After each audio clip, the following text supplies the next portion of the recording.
let's move on then. Okay. Yeah. We'll move on to my bad point. And I actually think, like, I will say part of it's super topical. Like, obviously, if you've been watching, like, in Pro League, you'll get a sense of what I'm talking about here in the Blast showdown. Like, my bad point is, I actually think NiP, because the whole drama for them also was, will Device ever rejoin? And even though the players, you'll notice, all of this year have either never commented or signalled, like, probably not, or like, this is the final lineup, or Esotag is the final play. Like, they've basically gone out of their way to sort of say, like, I'm pretty sure, by the way, it's spoiler behind the scenes, they know he's never coming back. Like, it's just known at this point in time. The problem is this, I feel like it's given fans false hope, though, because fans keep thinking, probably what I was when I thought Device could come back. It's like, this is a pretty good little team, actually. Good rifle core. They make it work, even though they don't have the IG on the up. If they ever get Device back. But the problem is, if that sentence isn't activated, like, if they ever get Device back, I have to just look at what they are now. And I'm sorry, when I look at what they are now, they've now played together a whole bunch of months. They played loads of tournaments. They're a known quantity. And the problem I have is I think they're stuck. And even worse,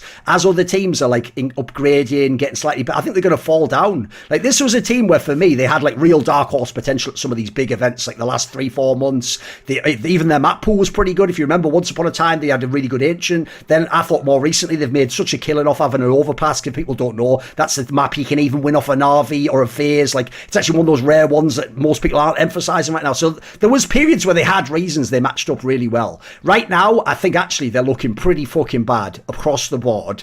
And if you just look in general, like, I don't know why it would turn around. Like, it feels to me like actually they're probably going to be in, like, low top 10, probably drop out the top 10 if I had to look at it. Like, the rifle core is good, but that's pretty much all they've got right now. I mean, they lost a map to EG, so I think that says it all. That was even the overpass, I think, wasn't it? Wasn't it actually their, like, best map or something? They lost overpass to EG. It was like, they got like 2 rounds on their T side or something, which is nuts, because I feel like back at the major we were praising, like, oh, DJL's come in and like, really reinvigorated the T sides and it looked really good, and then they go and do that, and then they did the same again against, was it a Liquid? I think Liquid 2-0'd them.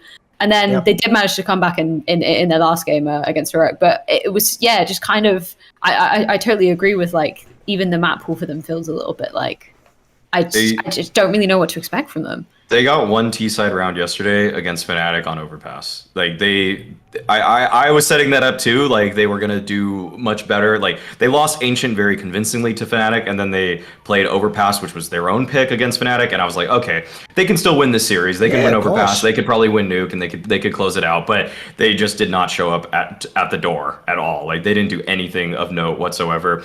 I think right now what's weird about NiP is that when DJL came in, I think they actually took a really strong step in terms of just having more teamwork in terms of, and I thought 2 things when DJL came in. 1, they started using way more teamwork and they started trading a lot better on their T sides. I started noticing they were playing in packs better. It wasn't just this weird Hampus kind of like puggy shit that he did a lot in 2021, where it was like, yeah, maybe Hampus has like 25 kills, but like the rest of the team doesn't know what to do with those kills. Like, nobody understood what's going on the map.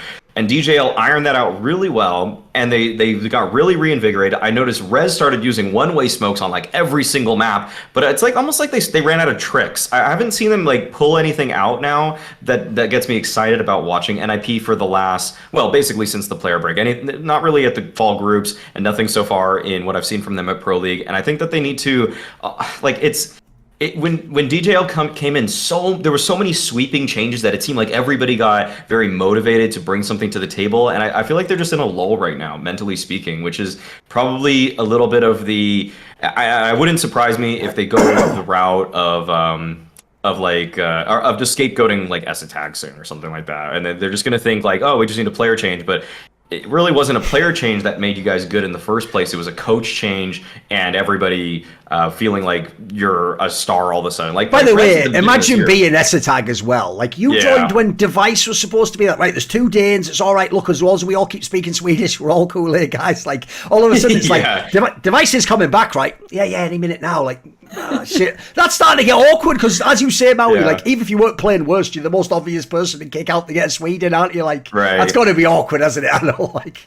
Yeah. I feel like Esotag is never lucky. Like, he thought, finally, I'm going to be on a stable team, finally. And it's just like, lol, no. like device just. Well, the joke is, he Yeah. must have done one of those cursed monkey paw scenarios where he got the cursed monkey paw and he didn't think carefully about how you phrase the wish, because obviously what he wished for is, right, I'm sick of being a journeyman in tier 2. What I want to do is I want to play for tier 1 teams from here on out, and I want to get paid some of the highest money in the world. But the problem is then the cursed monkey paw, it's all true. He plays for all these tier 1 teams, gets all the money. What he didn't know was he just gets abused and everyone's like, get him out the team, he fucking sucks. And also, I will say, this is where the worst thing that can happen to you in esports is a meme successfully gets attached to you, because whoever did come up with that phrase, price tag, and right in that way with the 3, first of all, you ruined this guy's career because it's too good. I can't forget that fucking name now. It's too good. That was fire. Whoever came up with that was fire. It was just some Reddit, I assume, but it was good.